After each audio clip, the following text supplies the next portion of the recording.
نحمده ونصلي على رسوله الكريم اما بعد۔ سورۃ الاحزاب تک کا خلاصہ آپ کے سامنے بیان کیا تھا۔ آگے سورۃ السبا ہے۔ یہ اس قوم سبا کے نام پر ہے سورت، جس کا تذکرہ حضرت سلیمان علیہ السلام کے ذکر میں سورہ نمل میں آپ حضرات سن چکے ہیں۔ پہلی آیت سے اللہ کی حمد و ثنا کی گئی ہے کہ تمام تعریفیں اس اللہ کے لیے ہیں جس نے ساری کائنات کو پیدا کیا ہے۔ جو کچھ آسمانوں میں ہے اور زمینوں میں ہے، اس کا پیدا کرنے والا اللہ ہے، جس نے کائنات کا یہ مستحکم نظام قائم کیا ہے اور پوری کائنات کے نظام کی تدبیر بھی کرتا ہے۔ اللہ وہ ذات ہے جسے ہر چیز کی خبر ہے، اس کا کوئی کام بھی حکمت سے خالی نہیں ہے۔ مشرکین مرنے کے بعد کی زندگی کا انکار کرتے تھے۔ اللہ تعالیٰ نے اپنے نبی صلی اللہ علیہ وسلم کو حکم دیا کہ آپ قسم کھا کر کہیں قیامت آ کر رہے گی، نیکوکاروں کو جزا ملے گی، بدکاروں کو سزا ملے گی۔ پھر یہ صورت شاکر اور کافر کا تقابل پیش کرتی ہے، یعنی شکر کرنے والے، ناشکری کرنے والے۔ شکر کرنے والوں میں حضرت داؤد اور حضرت سلیمان دونوں باپ بیٹا اللہ کے نبی ہیں، ان کو پیش کیا گیا، اور انکار کرنے والے، نعمتوں کی ناشکری کرنے والے، وہ قوم سبا، ان دونوں کا آپس میں تقابل پیش کیا گیا۔ حضرت داؤد علیہ السلام، جن کو اللہ تعالیٰ نے حد اعجاز تک پہنچا ہوا صوتی جمال عطا فرمایا، بہت ہی سریلی آواز اللہ نے ان کو عطا فرمائی۔ وہ جب اللہ کی تسبیح کرتے تھے تو پہاڑ اور پرندے بھی ان کے ہم نوا بن جاتے تھے۔ وہ زبور پڑھتے تھے تو جانور بھی ان کی قرات سننے میں لگ جاتے، اور جو کوئی بھی ان کی قرات سنتا تھا ان پر گریہ طاری ہو جاتا۔ اللہ تعالیٰ نے ان کے لیے لوہے کو نرم کر دیا تھا، وہ اسے جس طرف چاہتے تھے موڑ لیتے تھے، اور جو کچھ چاہتے تھے اس لوہے سے بنا لیتے تھے۔ انہوں نے ایک کارخانہ بنا رکھا تھا جس میں لوہے کی مضبوط زرہیں بنتی تھیں، گویا کہ وہ اس دنیا کی پہلی اسٹیل مل تھی جو داؤد علیہ السلام نے بنا رکھی تھی۔ اسی طرح ان کے بیٹے حضرت سلیمان علیہ السلام،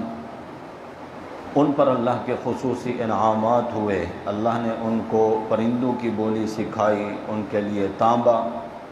بہتے ہوئے چشمے کی شکل اختیار کر جاتا تھا، وہ جو چاہتے سہولت سے بنا لیتے۔ جنات ان کے تابع تھے، جنات سے آپ تعمیرات کے مشکل ترین کام لیتے، اور اسی طرح حضرت سلیمان کے لیے اللہ نے ہوا کو بھی مسخر کر دیا تھا۔ آج کل جیسے ہوائی جہاز ہوتے ہیں، یوں ہی ان کا ہوائی تخت تھا جو 2 ماہ کی مسافت کا سفر دن کے تھوڑے سے حصے میں طے کر لیتا تھا۔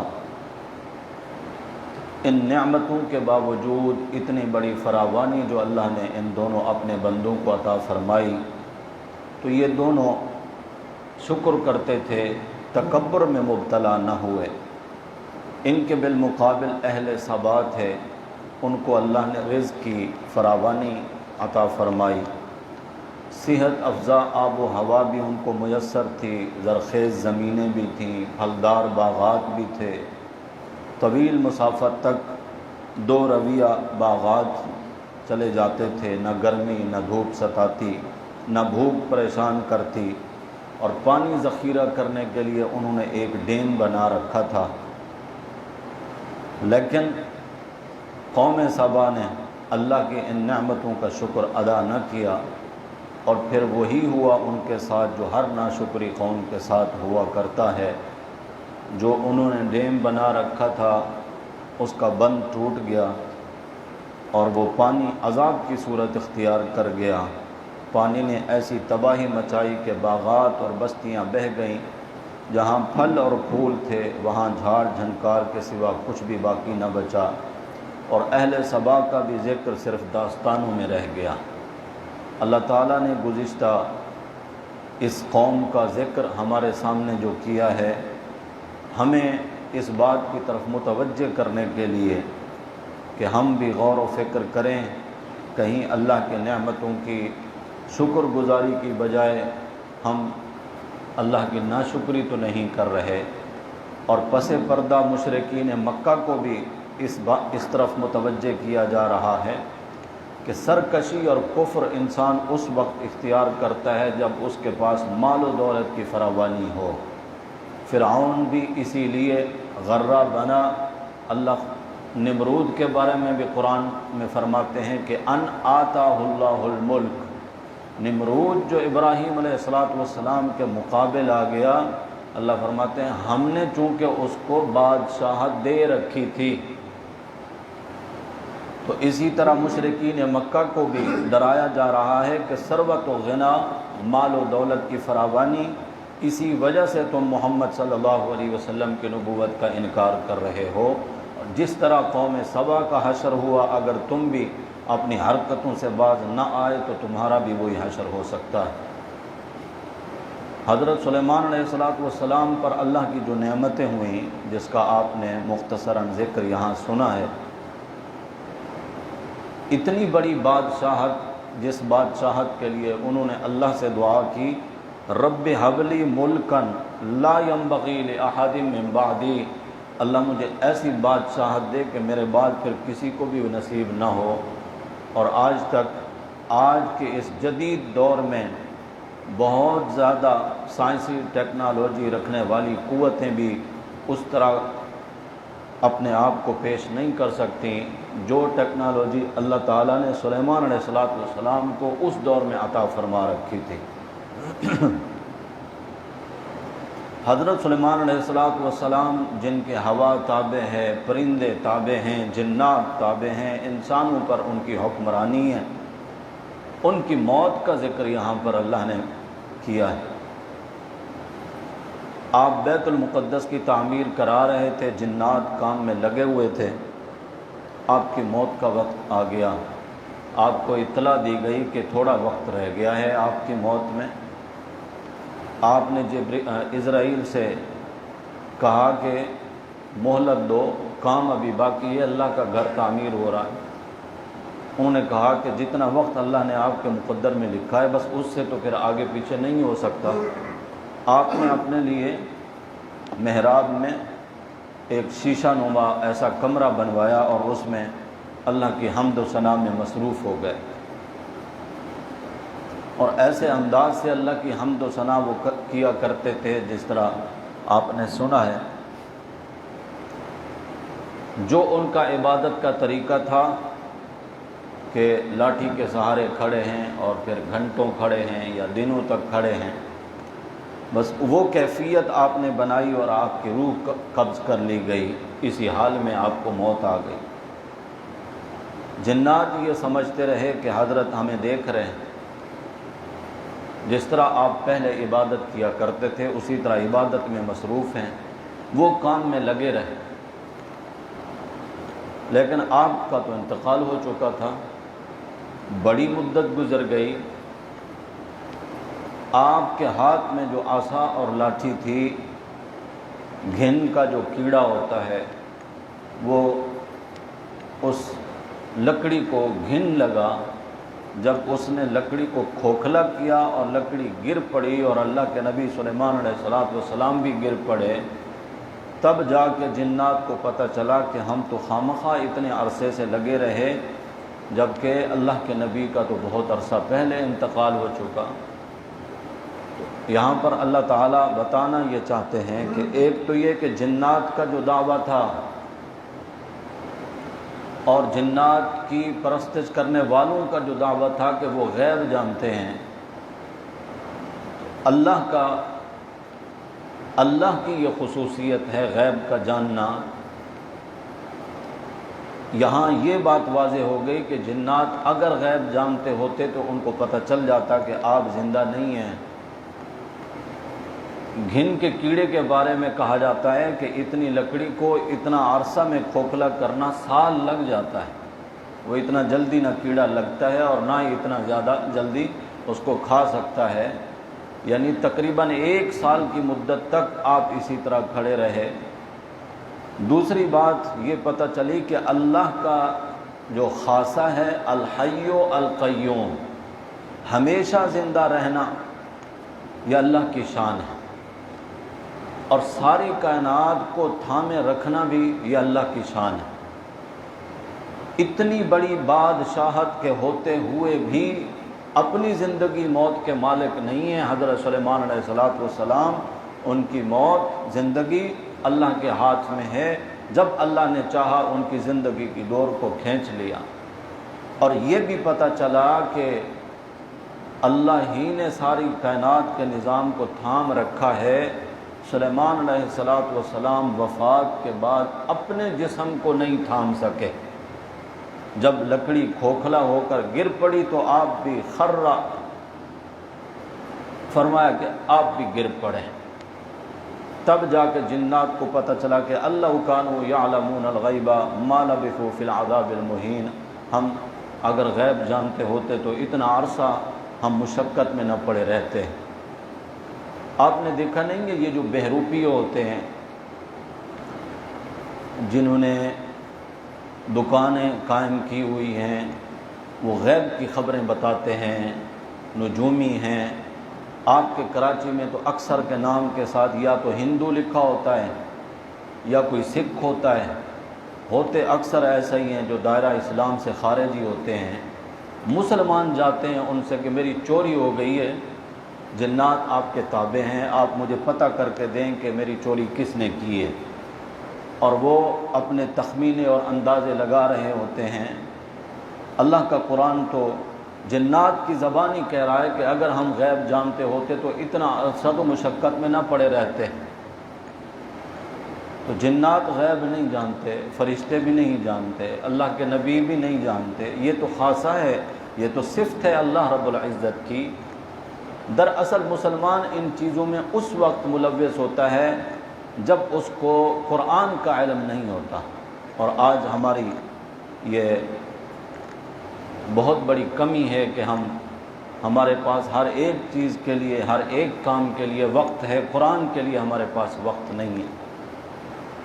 سلیمان علیہ السلام وفات کے بعد اپنے جسم کو نہیں تھام سکے، سنبھال سکے، تو یہ اللہ کے بزرگ بندوں کے بارے میں ان کی وفات کے بعد لوگوں نے جو نظریات قائم کر رکھے ہیں، ساری کائنات کے ولی اور بزرگ مل کر کسی نبی کے مرتبے اور مقام تک تو نہیں پہنچ سکتے، اور سلیمان علیہ السلام بھی نبوت کے اس اعلیٰ منصب پر فائز ہیں جن کو اللہ نے باقی انبیاء علیہ السلام پر بہت ساری باتوں میں فضیلت عطا فرما رکھی تھی، جو ہر نبی کو نہیں ملی ہیں، وہ خصوصیات جو سلیمان علیہ السلام کو ملی ہیں۔ اگر وہ اس قدر بے بس ہیں، محتاج ہیں،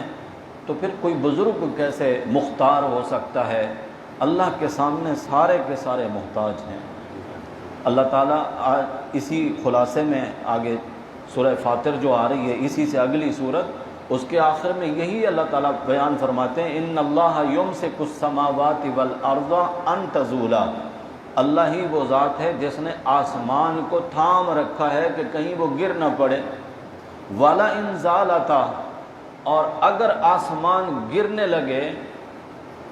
ولا ان زالتا ان امسکہما من احد من بعدہ، فرمایا کوئی ایک بھی نہیں ہے جو اس کو تھام سکے اور سہارا دے سکے۔ یہ سہارے دینا، سہارا، یہ اللہ کی ذات ہے۔ جس نے ساری کائنات کے نظام کو تھام رکھا ہے۔ سورہ فاطر کی ابتدا بھی لفظ الحمد سے ہے، اور یہ سورہ سبا جو ہے یہ بھی الحمدللہ الذی سے شروع ہوتی ہے۔ اللہ کی تعریفیں کرتے ہوئے اللہ کی حمد و ثنا کے ساتھ اس سورت کی ابتدا کی گئی ہے، اور اللہ کی وحدانیت پر یہاں دلائل دیے گئے ہیں۔ اس انداز سے دلائل یہ یا ایھا الناس اذکروا نعمت اللہ علیکم، لوگو اللہ کی نعمتوں کو ذرا یاد تو کرو جو تم پر اللہ نے نعمتیں کی ہیں۔ ھل من خالق غیر اللہ یرزقکم من السماء والارض، اللہ کے سوا کوئی اور خالق ہے جو تمہیں آسمان و زمین سے روزی دے؟ لا الہ الا ہو، اللہ کے سوا کوئی بھی نہیں ہے جو روزی دے سکے، اور اللہ کے سوا کوئی بھی نہیں ہے جو خالق ہو، بنانے والا ہو۔ اللہ ہی خالق ہے اور اللہ ہی رازق ہے۔ لا الہ الا ہو یہاں پر بیان فرما کر اللہ کی صفات پر اس بات کی طرف ہمیں متوجہ کیا گیا کہ لا الہ الا اللہ کا معنی صرف اتنا نہیں ہے کہ اللہ کے سوا عبادت کے لائق کوئی نہیں ہے، بلکہ یہ معنی بھی ہے کہ اللہ کے سوا رازق بھی کوئی نہیں، اللہ کے سوا خالق بھی کوئی نہیں۔ اس لیے اللہ نے سوالیہ انداز میں پوچھا کہ ھل من خالق غیر اللہ، اللہ کے سوا کوئی اور خالق ہے جو تمہیں آسمان و زمین سے روزی دے؟ یقیناً اللہ کے سوا کوئی بھی نہیں ہے۔ اور اللہ تعالیٰ نے مرنے کے بعد کی جو زندگی ہے اس پر حصی دلائل بھی دیے ہیں کہ وہ اللہ جو بارش سے مردہ زمین کو زندہ کرتا ہے، دن کے بعد رات کو لاتا ہے، رات کے بعد دن کو لاتا ہے، جو انسان کو تخلیق کے مختلف مراحل سے گزارتا ہے، وہ مردہ انسانوں کو بھی دوبارہ زندہ کرنے پر قادر ہے۔ پھر اللہ تعالیٰ اپنی قدرت کی کچھ نشانیاں بیان فرماتے ہیں۔ ایک تو یہی انسان کی تخلیق کو بیان فرمایا گیا، بارش کو بیان فرمایا گیا، اور ساتھ ہی میں اللہ تعالیٰ سمندر کے کھارے اور میٹھے پانی کا خصوصیت کے ساتھ ذکر کرتے ہوئے فرماتے ہیں ما یستوی البحران، یہ دونوں دریا برابر نہیں ہیں۔ ھذا عذب فرات سائغ شرابہ وھذا ملح اجاج، ایک دریا ایسا ہے، ایک سمندر ایسا ہے جس کا پانی میٹھا ہے، اور دوسرا ایسا ہے جس کا پانی کھارا ہے۔ دونوں کے اندر اللہ نے تمہارے لیے منافع رکھے ہیں۔ یہ جتنا بھی قیمتی پتھر جو سمندر کی تہ میں سے نکالے جاتے ہیں، جن کو اللہ تعالیٰ یہاں پر بیان فرما رہے ہیں اور بھی کئی مقامات پر بیان فرمایا ہے، یہ کھارے پانی سے نکلتے ہیں، میٹھے پانی میں ان کا وجود نہیں ہے۔ اور یہ کھارے پانی کے سمندر جن میں ہزاروں ٹن وزنی کشتیاں اور جہاز بھاری سامان اٹھا کر ملکوں کے سفر کرتے ہیں، اس کو بھی اللہ نے اپنی قدرت کی نشانی کے طور پر بیان فرمایا کہ ایک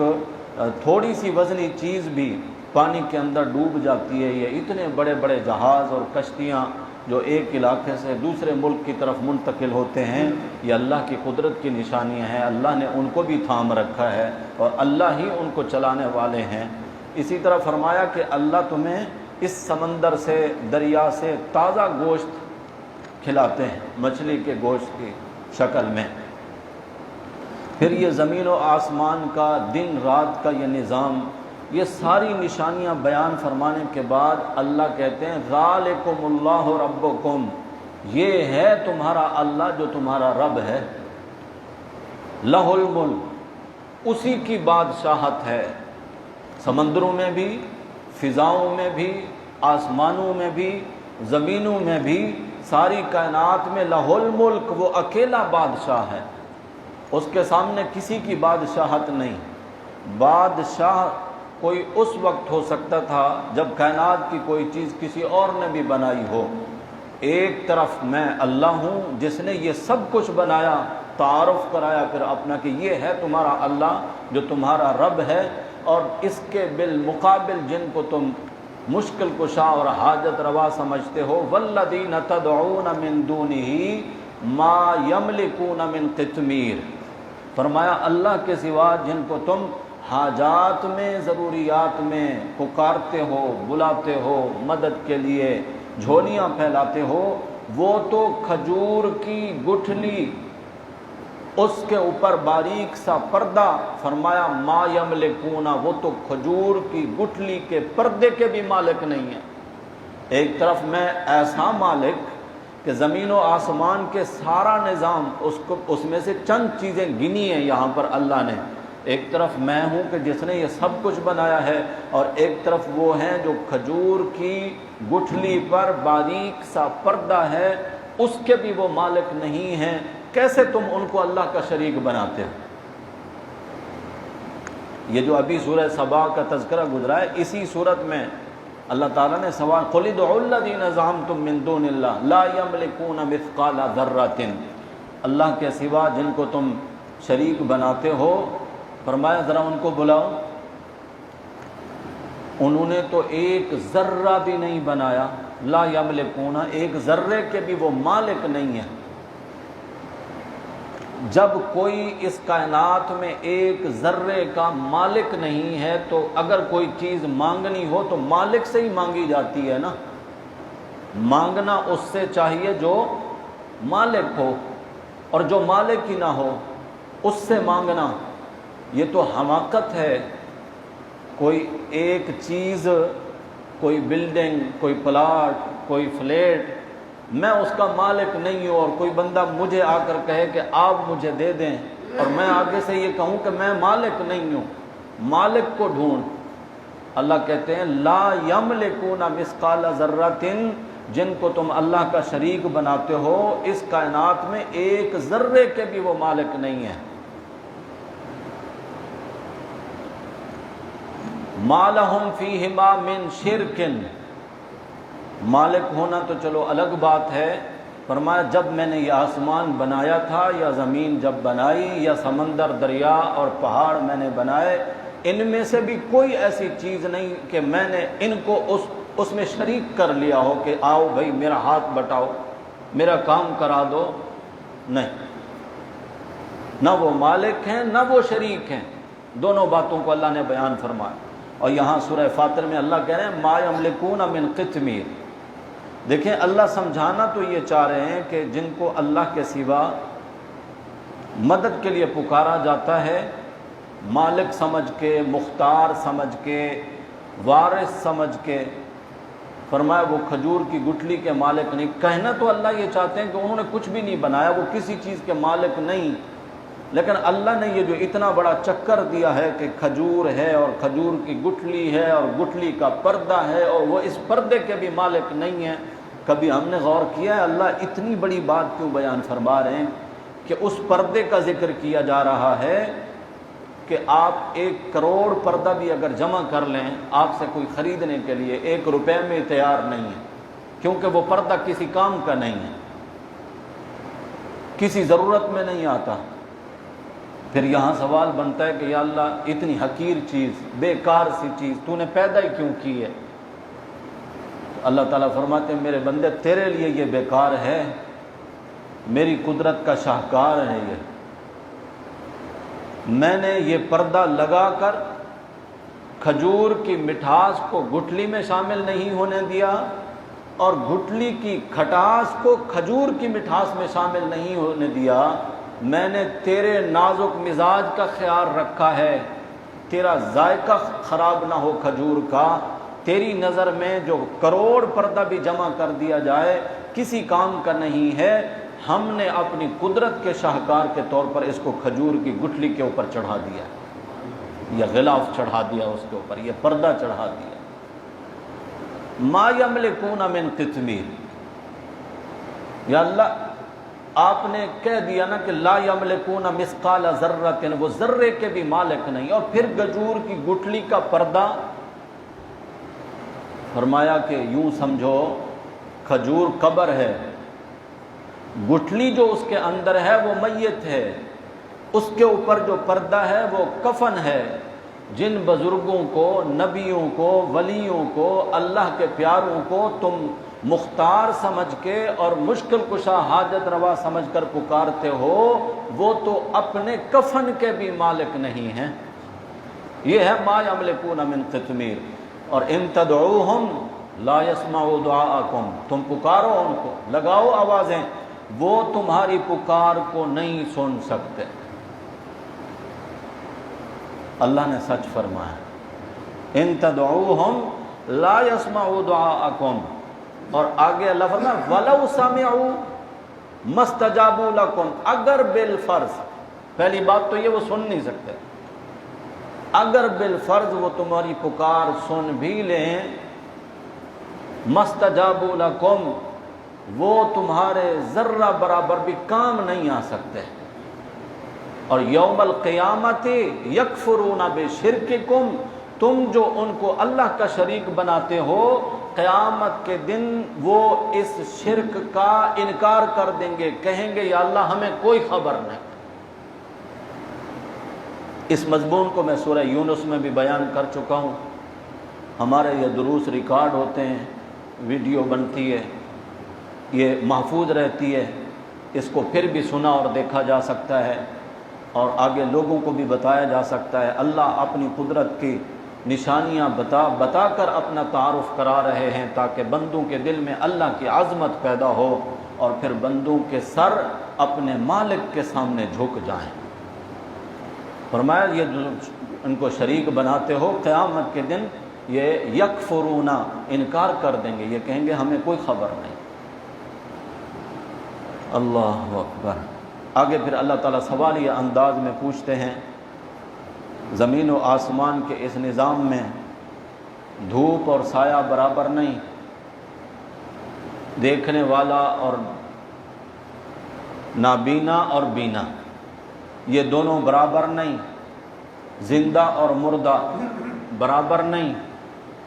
جب اللہ نے فرما دیا کہ زندہ اور مردہ برابر نہیں،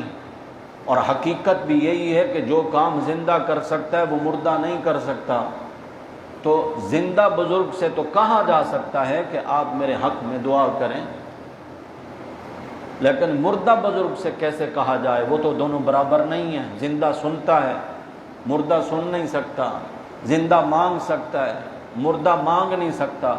زندہ چل پھر سکتا ہے، مردہ چل پھر نہیں سکتا، زندہ کھا پی سکتا ہے، مردہ کھا پی نہیں سکتا۔ اللہ تعالیٰ فرماتے ہیں کہ زندہ اور مردہ برابر نہیں ہیں۔ پھر اللہ تعالیٰ نے اپنی قدرت پر جو دلائل دیے ہیں، ان دلائل میں مختلف رنگوں کے جو پتھر ہیں ان کا ذکر کیا، مختلف رنگوں کے جو پرندے ہیں ان کا ذکر کیا، مختلف رنگوں کے جو پھل ہیں ان کا ذکر کیا۔ اگر سارے پھلوں کی رنگت ایک جیسی ہوتی، کائنات کے اندر یہ جو رنگینیاں ہیں، خوبصورتی ہے، کائنات کا جو حسن ہے، جس طرح آج دل لگتا ہے کسی ایسے علاقے کی طرف آپ چلے جائیں جہاں مختلف رنگ کے پودے ہوں تو کتنا خوشنما منظر ہوتا ہے۔ اگر ان سب کی رنگت ایک جیسی ہوتی تو پھر کوئی کشش نہ ہوتی۔ پھر اگر سارے پھلوں کا رنگ ایک جیسا ہوتا تو ہم ان کو شناخت کیسے کرتے؟ آپ دیکھتے ہیں کسی فروٹ کی دکان پہ جب مختلف قسم کے پھل رکھے ہوتے ہیں تو ہر ایک پھل کو دور سے ہی پہچانا جا سکتا ہے کہ یہ مالٹا رکھا ہوا ہے، یہ آم ہے، یہ سیب ہے، یہ چیکو ہے، یہ فلاں پھل، یہ فلاں پھل، وہ اپنی رنگت سے پہچانے جاتے ہیں، اور ہر ایک کی رنگت جدا ہوتی ہے۔ پھر یوں نہیں ہوتا کہ صرف رنگ ان کا جدا ہے، اللہ ان میں ذائقے بھی پھر جدا رکھتے ہیں، ان کی خوشبوئیں بھی اللہ نے جدا رکھی ہیں۔ ان چیزوں کو اللہ جو بار بار بیان فرماتے ہیں، صاحب عقل لوگوں کے لیے بڑا عبرت کا سامان ہے کہ بندہ پہچانے، غور کرے۔ پانی تو ایک جیسا ہے، زمین بھی ایک جیسی ہے، وہی پانی اس پودے میں گیا ہے تو یہ لیمو کھٹا، اور اس پودے میں گیا ہے تو یہ آم انتہائی لذیذ اور میٹھا، اس پودے میں گیا ہے تو یہ نیم انتہائی کڑوا۔ کون ذات ہے جو ان کے اندر ذائقے ڈال رہی ہے؟ پانی تو ایک جیسا ہے، زمین بھی ایک جیسی ہے، تو یہ اللہ کی ذات ہے، اللہ ہمیں بار بار اس جانب متوجہ کر رہے ہیں۔ اور اللہ تعالیٰ فرماتے ہیں جن کو تم اللہ کا شریک بناتے ہو، ارونی ماذا خلقوا من الارض، سورہ فاطر میں فرمایا ذرا دیکھو تو زمین و آسمان میں انہوں نے کیا بنایا۔ یقیناً اللہ کے سوا کوئی ذرہ بھی کسی نے نہیں بنایا۔ آگے سورہ یاسین ہے، ہم تو کوئی بیمار ہو اور اس کی جان نہ نکل رہی ہو تو اس کے سرہانے بیٹھ کر پڑھتے ہیں، اس کو کہتے ہیں کہ روح نکلنے میں آسانی ہوتی ہے۔ حالانکہ اس صورت کو اللہ کے نبی صلی اللہ علیہ وسلم نے قرآن کا دل قرار دیا کہ ہر چیز کا ایک دل ہوتا ہے، اور قرآن کا دل یاسین ہے، یعنی پڑھنے والے کے مردہ دل کو یہ زندہ کر دیتی ہے۔ ایسی صورت جو مردہ دل کو بھی زندہ کر دیتی ہے۔ ہم تو زندہ انسان کے دل کو مارنے کے لیے سمجھ رہے ہوتے ہیں کہ جان کنی میں آسانی ہوگی۔ اس صورت کو جتنا کسی کی جان کنی کے آسانی کے لیے پڑھا جاتا ہے، کاش کہ زندگی بنانے کے لیے اس صورت کو سمجھ کے پڑھا جاتا۔ پہلی آیات میں تو اللہ تعالیٰ نے قسم کھا کر قرآن کی قسم کھائی ہے، اور ہمارے نبی صلی اللہ علیہ وسلم کی نبوت اور رسالت کی اللہ نے گواہی دی ہے۔ اور پھر اگلی آیات میں اللہ نے فرمایا کہ انا نحن نحیی الموتى، ہم ہی قیامت کے دن مردوں کو زندہ کریں گے۔ نکتب ما قدموا وآثارہم، ہم لکھ رہے ہیں جو اعمال تم آگے بھیج چکے اور جو آثار تم پیچھے چھوڑ کے جا رہے ہو، ان کو ہم لکھ رہے ہیں۔ یعنی ہماری زندگی کے سارے معاملات اللہ کے ہاں لکھے جا رہے ہیں۔ اچھے اعمال اللہ کی طرف ہم بھیج رہے ہیں یا برے اعمال وہ بھی لکھے جا رہے ہیں۔ اپنے پیچھے آثار کیا چھوڑے ہیں؟ آثار سمجھتے ہیں؟ کسی نے مسجد بنوائی ہے، وہ خود دنیا سے چلا گیا، اس کا اثر پیچھے باقی ہے، صدقہ جاریہ ہے، اس کو ثواب ملتا رہے۔ درخت لگا دیا کہ اس سے انسان بھی فائدہ حاصل کریں گے، پرندے بھی فائدہ حاصل کریں گے، حتیٰ کہ کیڑے مکوڑوں کو بھی فائدہ ہوگا۔ بندہ چلا گیا، یہ درخت باقی ہے، یہ آثار باقی ہیں اس کے۔ مدرسہ بنوا دیا، کوئی دین کی کوئی کتاب لکھ دی، تفسیر کی، ترجمے کی، حدیث کی، اس کی کوئی شرح لکھ دی، یا ایسی کتابیں قرآن مقدس طلباء کو دلا دی۔ بندہ چلا گیا، اس کے آثار باقی ہیں۔ اللہ فرما رہے ہیں جو تمہارے آثار چھوڑے جا رہے ہیں ہم وہ بھی لکھ رہے ہیں، جو آگے اعمال بھیج چکے ہو وہ بھی ہم لکھ رہے ہیں۔ اور اسی سورہ یاسین میں فرمایا کہ قیامت کے دن ایسا دن ہوگا، فَالْيَوْمَ لَا تُظْلَمُ نَفْسٌ شَيْئًا، کسی بھی انسان پر ایک ذرہ برابر بھی ہم ظلم نہیں کریں گے، ان کے اعمال کے مطابق پھر ان کو ملے گا، اور وہ تو لکھے جا رہے ہیں۔ ایک بندہ آئے گا، اللہ تعالیٰ اس کا نام اعمال اس کے سامنے رکھیں گے، وہ انکار کر دے گا، کہے گا اللہ میں نہیں مانتا، میں نے یہ گناہ کیے ہی نہیں ہیں، یہ تو خواہ میرے ذمے لگا دیے گئے ہیں۔ نہیں کیے تو نے؟ نہیں، میں نے تو نہیں کیا۔ یا اللہ فرشتے بھی تیرے تھے، لکھنے والے بھی وہ،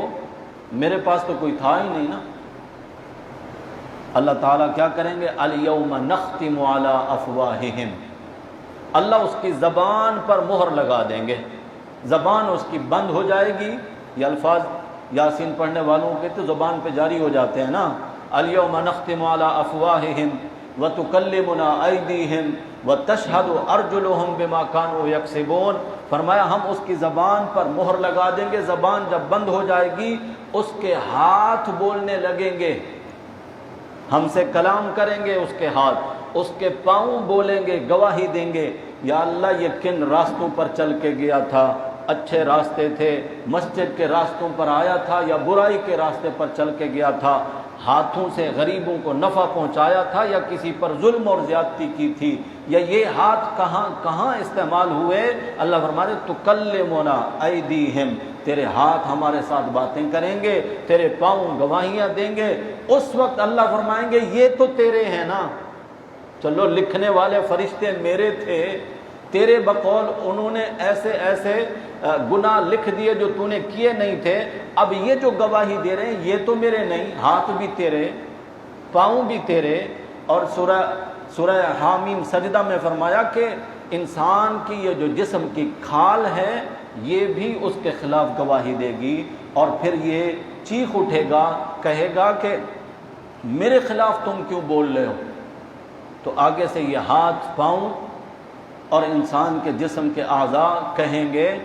انطقنا اللہ الذی انطق کل شیء، آج ہمیں اس ذات نے قوت گویائی عطا فرمائی ہے جو جس چیز کو جب چاہے بلوا سکتا ہے۔ کل شیء، اس نے بلوایا نا ایک دن کے عیسیٰ علیہ السلام کو وہ بول پڑے، اس نے بلوایا نا کہ کسان بیلوں کے ذریعے ہل چلا رہے تھے ہمارے نبی صلی اللہ علیہ وسلم کے زمانے میں، کافر تھا وہ، اس نے بیل کو مار کے کہتا ہے حرام خور، کھاتے کھاتے بس نہیں کرتے، کام نہیں کرتے ہو۔ تو بیل نے پیچھے منہ کر کے کہا حرام خور ہم نہیں ہیں، حرام خور تو تم ہو جو اللہ کی اتنی نعمتیں کھا کر بھی آخری نبی محمد صلی اللہ علیہ وسلم کی نبوت اور رسالت کو نہیں مانتے۔ اس کافر نے خود آ کر جب بتایا تو اللہ کے نبی صلی اللہ علیہ وسلم نے صحابہ کرام کو فرمایا کہ دیکھیں ایک بیل کو بھی اللہ نے بلوایا۔ اللہ انطقنا اللہ، اللہ جس چیز کو بھی بلوانا چاہیں اللہ بلوا سکتے ہیں، تو اللہ قیامت کے دن ہمارے اعضاء کو بلوائیں گے۔ یہ نقشہ جو سورہ یاسین شریف بتا رہی ہے فکر آخرت کی طرف ہمیں متوجہ کرنے کے لیے۔ اور اس سورت کے دوسرے رکوع میں وہ واقعہ بھی مذکور ہے جب ایک بستی والوں نے انبیاء علیہ الصلوۃ کو جھٹلایا اور ان کو کہا کہ ہم تمہاری نبوت اور رسالت کو نہیں مانتے، تم تو ہمارے جیسے انسان ہو۔ پھر ان کو سمجھانے کے لیے شہر کے پرلے کنارے سے ایک شخص دوڑتا ہوا آیا، کام کرنے والا مزدور ٹائپ کا بندہ، لیکن اللہ نے اس کو ہدایت دی، اس نے آ کر اپنی قوم کو سمجھایا یا قوم اتبعوا المرسلین، اللہ کے نبی آئے ہیں تمہارے پاس، ان کی اتباع کرو، ان کی باتیں مانو۔ اتبعوا من لا یسألکم اجرا وهم مہتدون، ان کی تابع داری کرو، یہ تم سے کوئی مزدوری نہیں مانگتے، تنخواہ نہیں مانگتے، اجرت نہیں مانگتے، اللہ کے دین کی طرف تمہیں بلا رہے ہیں۔ پھر انہوں نے کہا اچھا تم بھی اس کے ماننے والے ہو، ان کے ماننے والے ہو، تم بھی ایمان لا چکے ہو؟ تو پھر اس نے جو اپنا تعارف کرایا نا وہ کہتا ہے ما لی لا اعبد الذی فطرنی والیہ ترجعون، مجھے کیا ہو گیا ہے کہ میں اس کی عبادت نہ کروں جس نے مجھے بنایا ہے؟ مجھے کیا ہو گیا ہے میں اس کی عبادت نہ کروں جس نے مجھے بنایا ہے اور سب نے جانا اسی کی طرف ہے۔ ااتخذ من دونہ آلہۃ ان یردنی الرحمن بضر لا تغنی عنی شفاعتهم شیئا ولا ینقذون، وہ کہتا ہے کہ میں اللہ کے سوا ایسوں کو اپنا معبود بناؤں، ایسوں کی پرستش کروں کہ میرا اللہ مجھے تکلیف پہنچانا چاہے تو ان کی سفارش ذرہ برابر بھی میرے کام نہ آ سکے اللہ کے سامنے۔ قوم ساری کی ساری اس کے اوپر پل پڑی، اس بیچارے کو مار مار کر شہید کر دیا، پاؤں کے نیچے روندا۔ اللہ تعالیٰ فرماتے ہیں جیسے ہی اس کی روح نکلی ہم نے اس کو کہا قیل ادخل الجنہ، تو جا جنت میں۔ جنت میں جب وہ پہنچ گیا تو کہتا ہے یا لیت قومی یعلمون بما غفر لی ربی وجعلنی من المکرمین، اے کاش میری قوم میرا آخرت کا انجام جان لیتی کہ میرے رب نے مجھے معاف کر دیا ہے اور میری بہت عزت کی ہے میرے مالک نے۔ حضرت عبداللہ بن عباس رضی اللہ تعالیٰ عنہ فرماتے ہیں یہ کیسا خیر خواہ تھا، جب تک زندہ تھا تب بھی قوم کا خیر خواہ، شہید ہو کر جنت میں پہنچ گیا تو پھر بھی یہی کہہ رہا ہے کہ کاش میرا آخرت کا جنت والا گھر میری قوم دیکھ لیتی تو ہو سکتا ہے وہ ہدایت پہ آ جاتے۔ اللہ تعالیٰ فرماتے ہیں انہوں نے تو ظلم کیا، اللہ کے ماننے والے کو شہید کیا، لیکن پھر ہم نے ان کو زندہ نہیں چھوڑا، ساری کی ساری قوم کو اللہ نے ہلاک کیا۔ اور اللہ فرماتے ہیں کہ ہم نے ان کو ہلاک کرنے کے لیے آسمان سے کوئی فرشتے نازل نہیں فرمائے اور نہ ہی ہمیں فوجیں بھیجنی پڑی۔ ان کانت الا صیحۃ واحدۃ، جبریل نے ایک چیخ ماری، سب کے کلیجے پھٹ گئے، ساری کی ساری قوم ہلاک ہو گئی۔ پھر اللہ افسوس کرتے ہیں اپنے بندوں پر، یا حسرتن علی العباد، افسوس ہے میرے بندوں پر، جب بھی ان کے پاس کوئی دین کی بات بتانے والا آیا انہوں نے اس کو جھٹلایا اور اس کا انکار کیا ہے۔ اس صورت کے آخر میں آخری جو رکوع ہے وہ پورا ہمیں قیامت کے دن دوبارہ زندہ ہونے کی زندگی پر دلائل دیتے ہوئے فرمایا، جن لوگوں کو مشکل لگتا ہے کہ جسم کے اعضاء جو بکھر جائیں گے یہ کیسے زندہ ہوں گے، فرمایا اللہ کے لیے کیا مشکل ہے، وہ تو جب بھی کوئی چیز بنانے کا ارادہ کرتا ہے تو اس کو کہتا ہے کن، ہو جا، فیکون، وہ ہو جاتی ہے۔ فسبحان الذی بیدہ ملکوت کل شیء والیہ ترجعون، پاک ہے وہ ذات جس کے ہاتھ میں تمام تر بادشاہیاں ہیں، ملکوت کل شیء، ہر چیز کی بادشاہت اسی کے ہاتھ میں ہے، وَإِلَيْهِ تُرْجَعُونَ، جانا تو سب نے اسی کی طرف ہے۔ سورہ صافات ہے، فرشتے صف بستہ کھڑے ہو کر اللہ کی تسبیح بیان کرتے ہیں، ان کا ذکر ہے۔ مرنے کے بعد کی جو زندگی ہے اس پر اس صورت میں بھی، پچھلی ساری صورتیں آپ دیکھتے چلے آ رہے ہیں، سورہ سبا میں بھی، فاطر میں بھی، سورہ یاسین میں بھی اللہ تعالیٰ نے مختلف انداز سے سمجھایا ہے، کیونکہ یہ آخرت کا جو بنیادی عقیدہ ہے، جس طرح اللہ کا ماننا، اللہ کے نبیوں کا ماننا ضروری ہے، اسی طرح آخرت کے دن پر کامل یقین رکھنا بھی فرض اور ضروری ہے، اس کے بغیر بندہ مسلمان ہی نہیں ہو سکتا ہے۔ اللہ تعالیٰ نے ان چیزوں پر دلائل دیے ہیں۔ پھر اللہ تعالیٰ نے کچھ انبیاء کا تذکرہ کیا ہے۔ سب سے پہلے شیخ الانبیاء حضرت نوح علیہ السلام کا ذکر ہے۔ ابراہیم علیہ السلام کا تذکرہ قرآن پاک کی مختلف صورتوں میں ان کی زندگی کے مختلف واقعات ہیں۔ ہم جو قربانی کرتے ہیں ابراہیم علیہ السلام کی سنت سمجھ کر، اور انہوں نے اپنے بیٹے کو رب کے نام پر قربان کیا، اس کا تذکرہ صرف اسی صورت میں ہے، باقی پورے قرآن پاک میں کہیں بھی کسی جگہ پر نہیں ہے۔ اس جگہ پر اللہ نے بیان فرمایا کہ کیسے اللہ نے ان کو حکم دیا تھا کہ اپنے بیوی بچے کو مکہ کی سرزمین پر چھوڑ کے آ جائیں۔ جب وہی بچہ بڑا ہو گیا، اب اللہ نے فرمایا کہ اس کو میرے راستے میں قربان کریں۔ ابراہیم علیہ السلام نے اپنے لخت جگر کو زمین پر لٹا دیا اور ان کے گلے پر چھری پھیر دی۔ یہ تو رب نے نہیں چلنے دی چھری، کیونکہ اللہ نے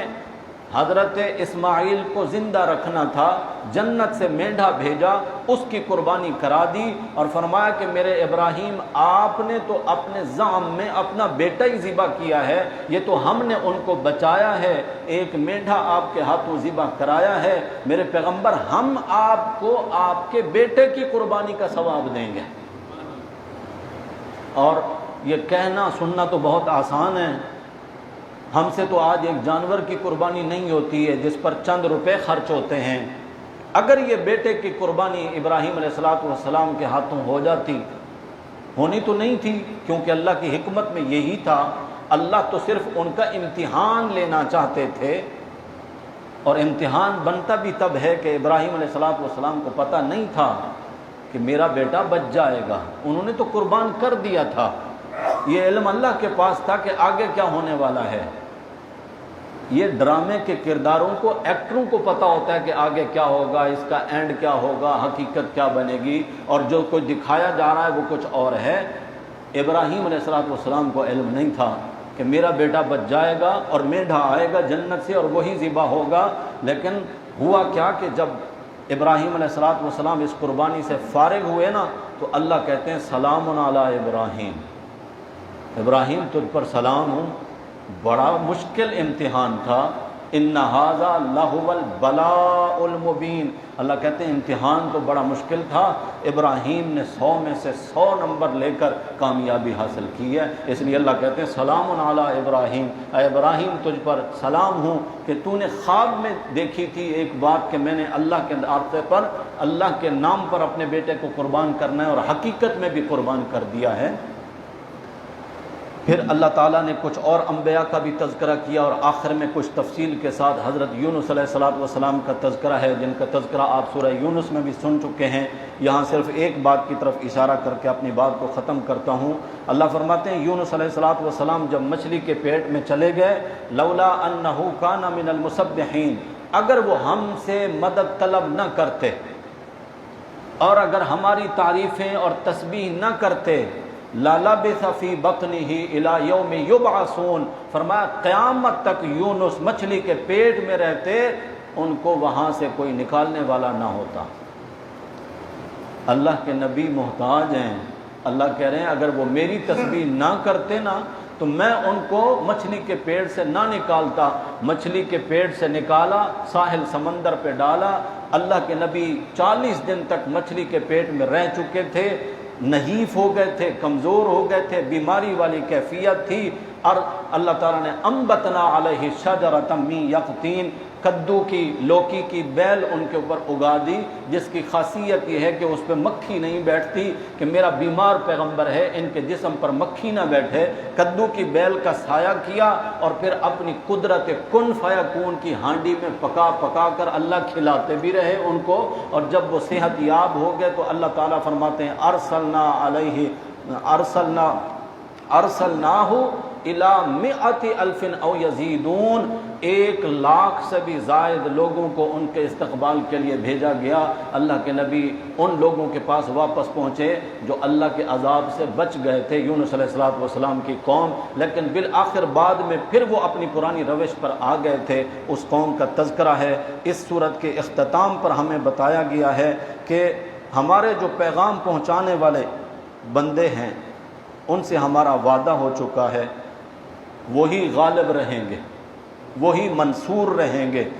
اور ہمارا جو لشکر ہے وہ غالب آ کر رہے گا، اور اللہ کے لشکروں کو کوئی نہیں جانتا وہ کہاں ہیں اور کس شکل میں اور کس صورت میں ہیں۔ اللہ ہم سب کو قرآن و سنت کی صحیح سمجھ اور فہم نصیب فرمائے، اور اللہ عمل کی توفیق نصیب فرمائے۔